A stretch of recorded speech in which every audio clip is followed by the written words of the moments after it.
These are tips and tricks that 99% of beginners don't know. Number 15 is a game changer, so stick around for that. First tip's gonna be tape measures. Make sure when you do a project, they use the same tape measure for the whole project. A lot of times these tape measures are off from brand to brand, or even just from a 15 foot to a 25 foot.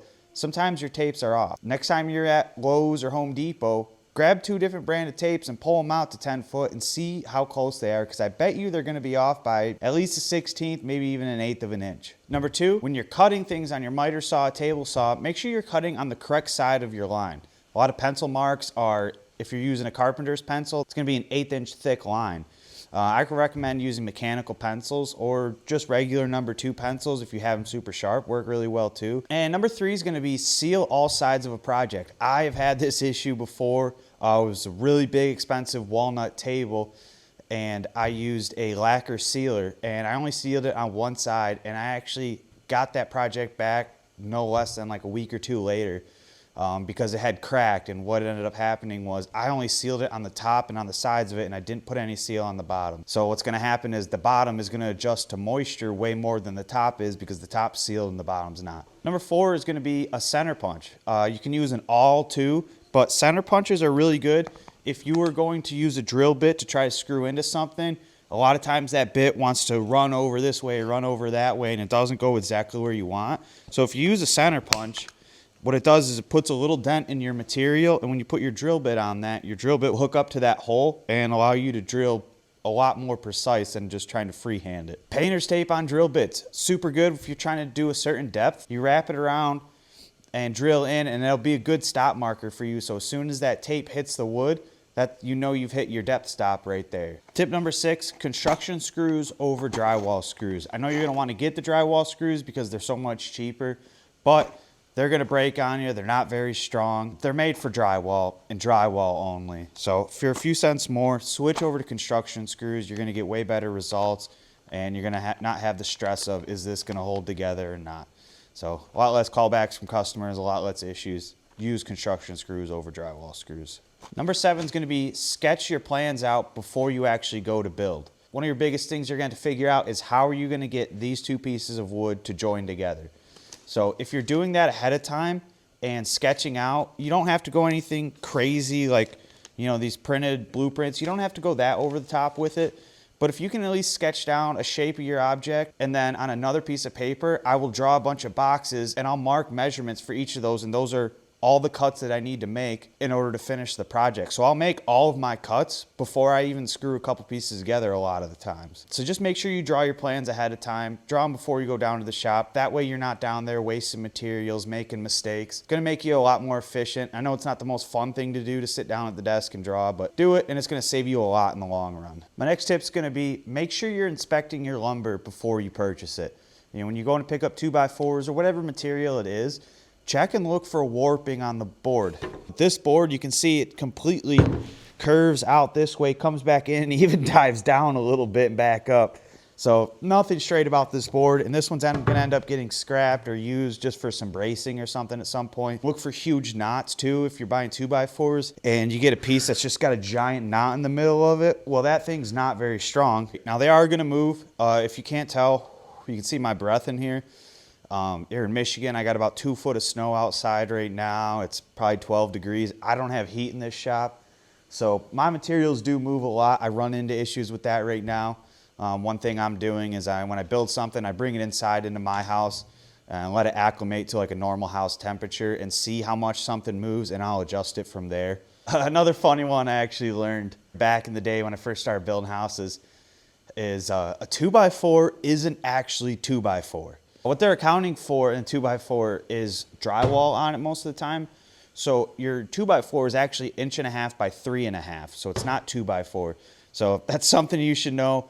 A lot of that type of lumber, softwoods, are going to be that way. They're not going to be a true 2x4. But once you start getting into your exotics and your hardwoods, you know, you go to Woodcraft and buy your materials, those a lot of times are going to be true to size. An actual 2x4 will be 2x4. So that's something to check too when you're buying materials. And you'll start to learn what things are true dimensions and what things aren't. This next one's going to be a shop tip. Put wheels on the bottom of everything. You know, I have my fixed benches over here, so those don't move, but this big table that's right here, this thing's on wheels. I can move it around wherever I want. So if I'm doing something huge where I need all my shop space over here, I'll wheel this thing out of the way. I can move this whole table by myself. If I didn't have wheels on it, I would have to have somebody come over and help me move this. You know, your table saw, you know, if you're making mobile platforms for your drill press, your bandsaw, put wheels on all of those things. That way they can just quickly get in and out of your way. Another important thing, fire extinguisher. We're working with wood. If you're staining things, your stain rags, those need to be thrown away because those can combust and start a fire overnight when you're not even in your shop. So get a fire extinguisher, put it on the wall. You can get them pretty cheap for like 30, 40 bucks at Harbor Freight. Get one of these, put it on your wall. Hopefully you'll never have to use it. If you do have to use it, you're going to be thankful you have it. So get a fire extinguisher, put it where it's accessible. The biggest tip that I have for you guys is going to be stop blocks. Now, stop blocks have made my life 1,000 times easier. Kind of just like jigs, the same thing as a jig. It allows you to make repeated cuts, accurate cuts over and over again. A lot of times when I'm cutting these flower beds up, you know, I need 20, 30 pieces that are 22 inches long.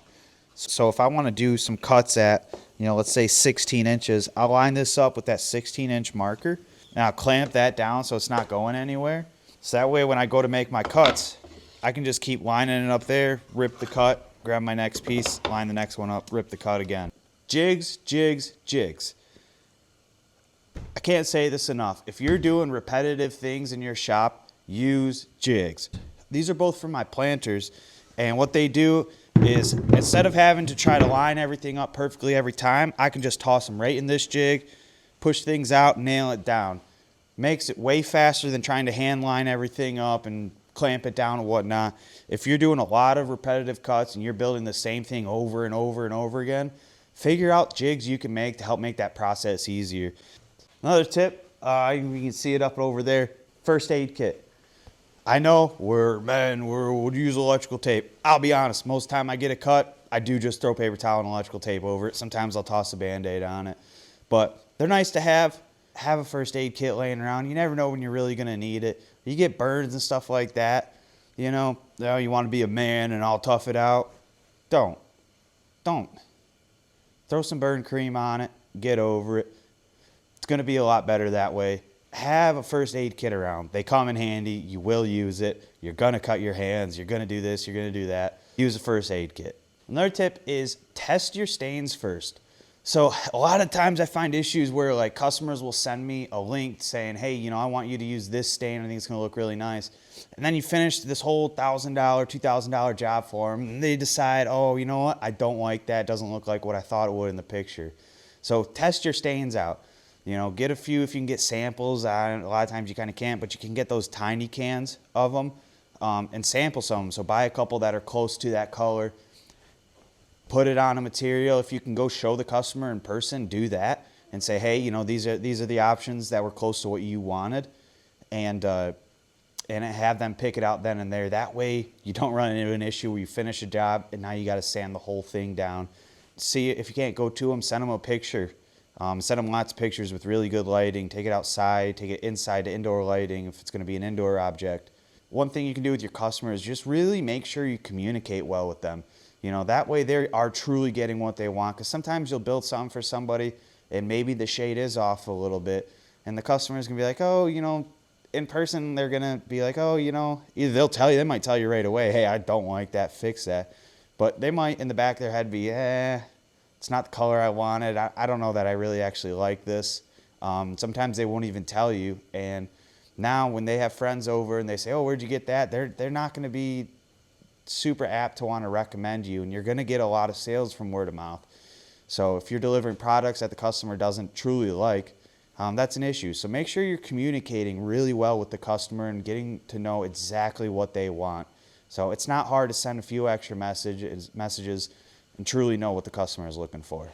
Another tip is going to be lighting. If you need to have a lot of lighting in your shop, because if you don't, you're going to miss a lot of things that the customer is going to see when you bring it into their house. If you're working, you know, in a garage that doesn't have too much lighting in it, you're going to miss, there's going to be scratches or imperfections in your staining and whatnot that you're going to miss, but the customer is going to see when you bring it inside into their home and they inspect it.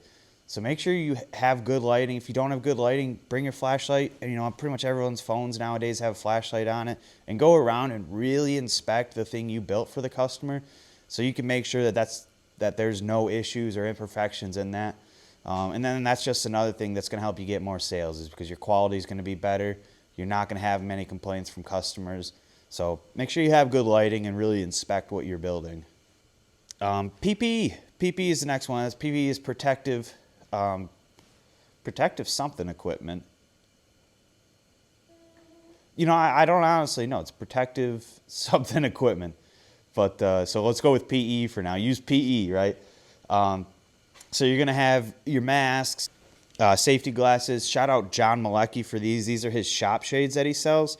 And one thing I really like about these is that they have this side piece on right here. Because if you're wearing just regular glasses and you're woodworking, dust and wood chips can come up and over, underneath those glasses. So if you have some with this side piece on, I notice I get a lot less stuff in my eyes. And these shop shades for me have worked super well. So yeah, these are probably my number one used thing in the shop, are my earmuffs. When you're running saws, air compressor running, pin nailer, everything in woodworking is loud. There's not much that isn't loud, So I use these. These are Work Tunes headphones. They're Pro here. They're just some cheap versions of the Work Tunes on Amazon. They work super well, but these also have radio built into them. So if I'm going to be spending, 2 hours planing down a bunch of 2x4s or these fence pickets, right? I jammed my music. They got Bluetooth, so I can listen to music off my phone too. More of a radio guy myself, so I don't like to pick songs. I just want them given to me. It's the less I have to think about when I'm building, the better. So if I'm, thinking about what song I want to play next, that's just going to distract me and my productivity goes down. So I'm a radio guy. I just like to listen to my classic rock. And another PPE thing you're going to want to get is a respirator. Whenever you're doing any sanding or planing or anything where you're getting a lot of dust kicked out, wear a respirator. It's going to save your lungs. You're going to live a lot longer, especially if you plan on doing this every day in a long-term thing. Wear a respirator. I've gotten sick before from breathing in too much sawdust, and you'll only do that a few times before you start getting sick of getting sick, and you'll start wearing one of these all the time. Careful where you store these. Don't just throw these on the shelf somewhere where when you're cutting something and you're not using them, they're just collecting dust in a corner. That dust gets built up inside of here, and first breath you take, you're just breathing it in. So I get this one from Harbor Freight, the Gerson, whatever, some cheap Harbor Freight one. Works really well, but I keep the bag, and the bag has a seal on the top of it, and I seal it. Make sure you keep it sealed somewhere, closed off somewhere that it's not going to collect dust when it's just sitting and not in use. Push sticks are another thing. I'll be honest, I'm a little guilty of it. You've watched the videos.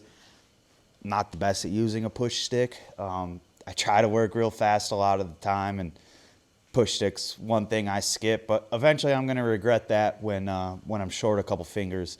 So use a push stick. Don't be like me. I'm getting better at it. I'm trying to make a better habit. I actually switched and picked up the micro jig ripper. I picked up one of these. This is a push block. It's really nice. You can adjust it. You can cut real thin stuff with it too. I like this. I've been using it so far. I'm getting better at using it, being more willing to use it, right? It's annoying when you're like, I could just slide right through. Yes, you could, but eventually you're going to lose a finger. I think table saws are like one of the #1 causes for injuries in woodworking shops. That's something to look out for and make sure you're not a victim of it. Those are tips that a lot of people didn't know, but now you do.